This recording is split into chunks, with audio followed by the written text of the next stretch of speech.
Good morning. Michael McCall, Chairman of the Foreign Affairs Committee, moderated this classified briefing on Israel. Last Saturday, terror struck Israel. Hamas killed thousands of people, injured thousands of people, 100 hostages, some Americans.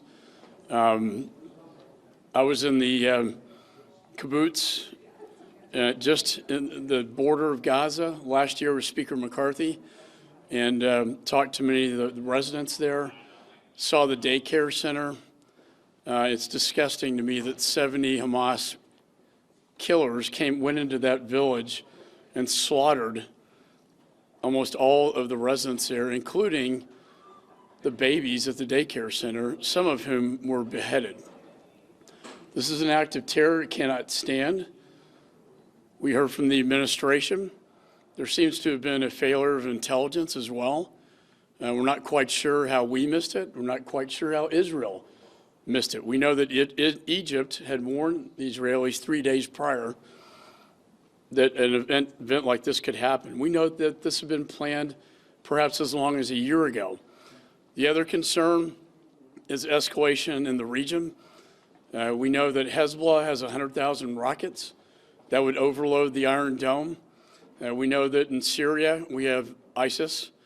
We know that Lebanon with Hezbollah. We know that Iraq has Shia proxies and Iran-backed proxies. We know Iran itself has in large part funded this and provided the weapons for it.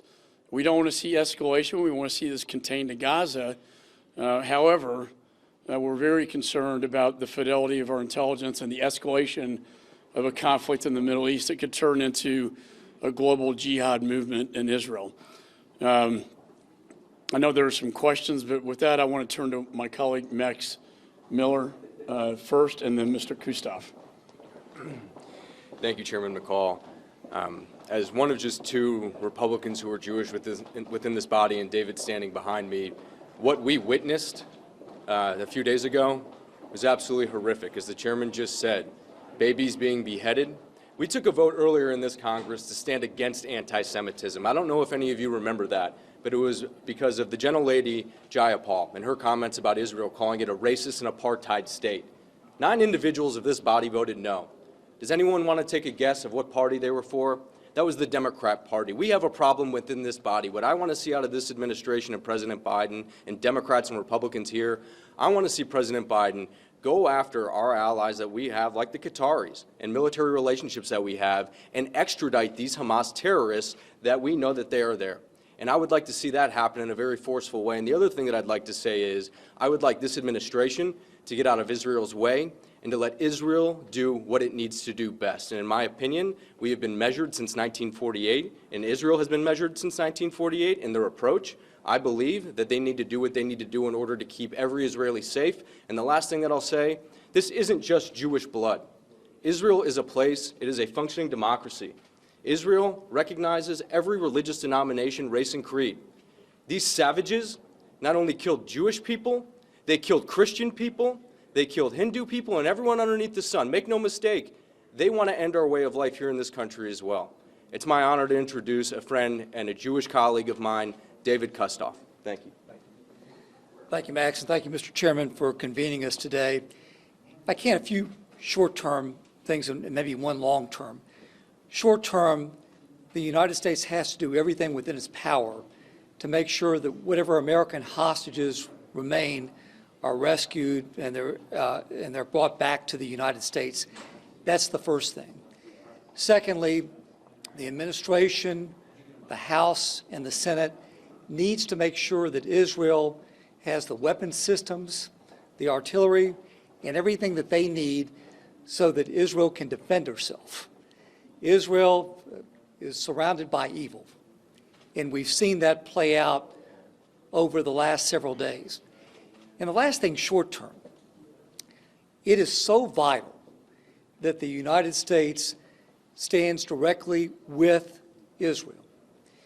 That's the administration, that's the House, and that's the Senate.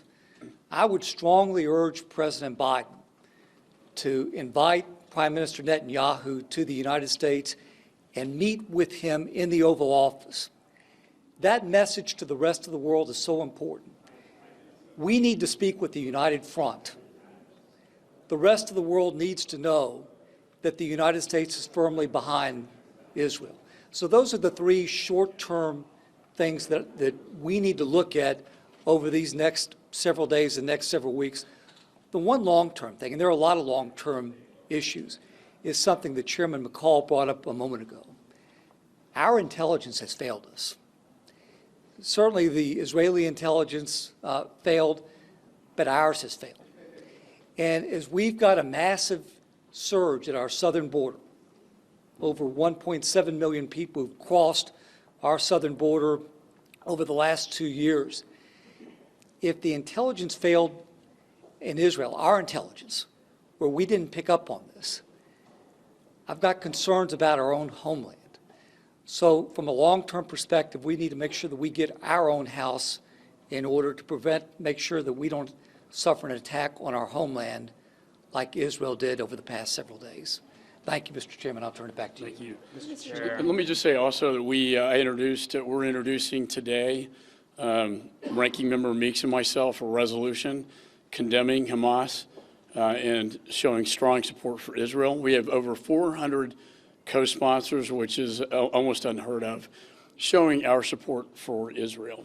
Mr. Chairman, can I ask you, what do you think Congress's response should be here, and how immediate should that happen? Well, I think the resolution first to show that the American people, through their representatives, support Israel and condemn Hamas and these terror attacks. What I worry about is the narrative changing. You know, as we see Israel going into Gaza to root out the terrorists, to save the hostages that they're using as human shields to protect themselves in the tunnels and the homes, that the narrative is going to flip to that Israel somehow the bully here and Hamas is a victim. And I'm already seeing this happen in the streets of New York with protests and people carrying swastikas. And my dad bombed the Nazis. I can't believe people are carrying swastikas in the United States of America. And as Mr. Miller mentioned, the anti-Semitism, the rise of it in this nation. And I would look at that vote count when the resolution comes to the floor, watch who votes no on it. And that will tell you who's with whom. Mr. Chairman, you said that Egypt had warned Israel 3 days prior to the attack. Is that based off of what you're reading from Israeli media or the briefing and intelligence? Well, I don't want to get too much in the classified, but a warning was given. I think the question was at what level.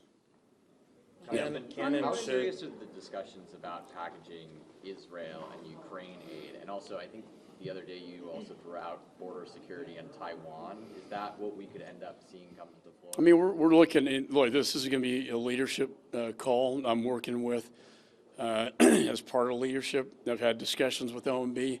We're looking at a variety of options that would include all four of those things. Thank you. You said earlier in your remarks that Iran has been a sponsor of Hamas for a very long time.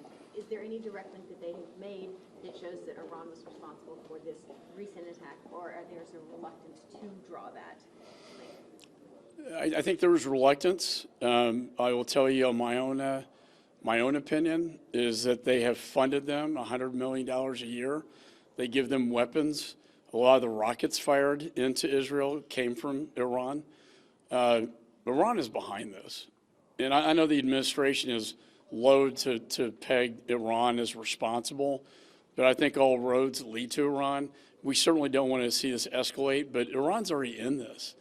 And to say somehow that Iran's not, I think is just a lack of common sense. And, you know, the idea that we traded hostages in exchange for $6 billion of sanctions relief to Iran is very frightening to me, because if they could do what they did with $100 million a year, just think if we unleash $6 billion to Iran. And I know they say it's for humanitarian purposes, but the president of Iran himself has said, I will do with the money what I want to.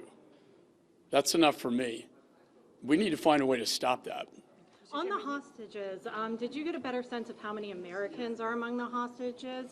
And was there any discussion that there should be more direct U.S. military involvement in rescuing them? Right, and yes, I don't think I can quote the exact number, but there are dozens. And so we have, we're working with the Israelis. We have, obviously, our special forces good at this. We have hostage rescue team, FBI. We will provide assistance to Israel to get them out of there. It's going to be very difficult going house to house, like Fallujah in 2005, to rescue these hostages when they use them as human shields. And what you're seeing, the bombing you're seeing right now, is to defeat command and control operations. The second phase will be going in to clear house by house. It's very dangerous doing that, and it's very dangerous, but we have to get the Americans out, and we have to get the Israelis out. I saw a video of toddlers in cages, like animals, in small cages, 2-3-year-old children in cages, as Hamas was laughing at them. Laughing at them. It's just sick. Hey guys, I need to do this. I gotta pull the chairman, but I'm gonna leave Mr. Miller and Mr. Gustav here to keep answering questions for you guys. Sorry, y'all. Thank you. Thank you, Mr. Chairman. Thank We'll you. be around. I'm sure that Mr. Miller and Mr. Gustav. Yeah, if anybody has any other questions, we've got a few To what minutes. extent can you act on a resolution or anything else with no speaker in place? Is that delaying your ability to take action on Israel? You know, frankly, that's going to be up to Speaker Pro Tem McHenry and Leader Jeffries. But hopefully, we resolve that issue today. Did they give you a sense of how much money they need and what kind of weapons Israel needs? And I think we have to leave that in the classified setting. Thank you. Thank you. Okay, thank you, guys.